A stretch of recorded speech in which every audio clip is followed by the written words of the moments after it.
Čauky, ja som Arian.Minecraft a toto je môj podcast Záhada temného lesa z Minecraftu. Pohodlne sa usaďte a poďme na to. Záhada temného lesa, časť 1. Volám sa Alex a keby som mala opísať svoj život, bolo by to asi takto. Zopár domov, farma, nekonečné zbieranie dreva a kameňov, občasné prežitie noci s hrdskou zombie za chrbtom. Dnes to však malo byť iné.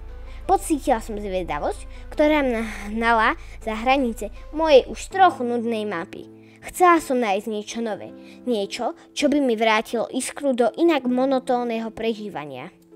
Moja cesta viedla na sever, smerom k obrovskému, neprebádanému tmavému lesu. Les bol taký hustý, že aj počas dňa ním prenikalo len minimum svetla.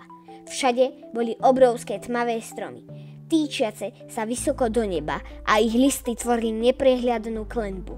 Na zemi sa váľali machom porastené kamene a občas sa objavili jaskyne, ktoré vyzerali ako diery do neznáma. Vzduch bol chladný a vlhký, nasiaknutý vôňou ihličia a vlhkej pôdy.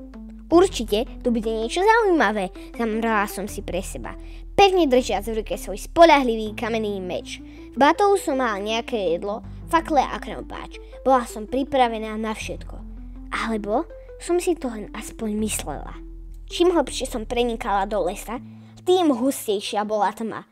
Slnko sa už dávno stratilo za obzorom, no v tom lese to nebol až taký rozdiel. Vybrala som si fakľu a pripevnila ju na strom.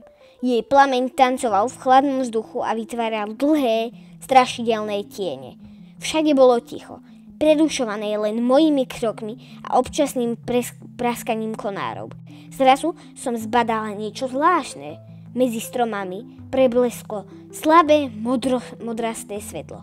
Moje srdce zrýchlilo tep. Že by portál? Alebo snad nejaká stará svetina? Opatrne som sa priblížila. Svetlo vychádzalo z obrovského, prasknutého bloku obsidiánu. Bol iný než tie, ktoré som poznala. Nebol to portál do nedru. Skôr ako byť niečo staré. Bolo to popraskané a z trhlín vyžarovalo tlmené modré svetlo. Keď som sa dotkla obsidiánu, pocítila som jemné brnenie a potom sa to stalo. Svetlo zosilnilo, zahalilo ma a vtiahlo do seba.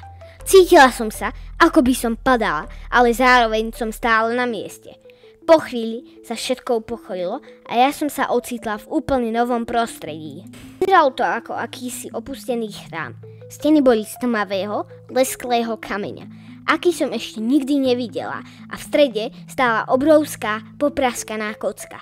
Nebola to len taká obyčajná kocka. Bola zložená z rovnakého obsidianu ako ten, ktorý ma sem preniesol, a z jej trhlín vyžarovala rovnaká modrá žiara. Okolo nej sa vznášali drobné modré čiastočky prachu. Na stenách boli vyrité záhadné symboly, ktoré mi nič nehovorili. Keď som sa priblížila ku kocke, z jej vnútra sa ozval tlmený dunivý zvuk. Znelo to, ako keby niečo dýchalo. Pocítila som strach, ale aj neskutočnú zvedavosť. Čo je toto za miesto? A čo je táto kocka? V tom momente som si uvedomila, že to je niečo viac, než len nejaké nové biomy. Toto je záhada. A ja som bola rozhodnutá ju odhaliť. Takže dúfam, že sa vám tento podcast páčil. Ak áno, zanechajte tu like. A pre ďalšiu časť, prosím pekne, musíme dať 5 lajkov, ak chcete part 2. Takže to je všetko. Dajte like, odbežite komentár. Čauky.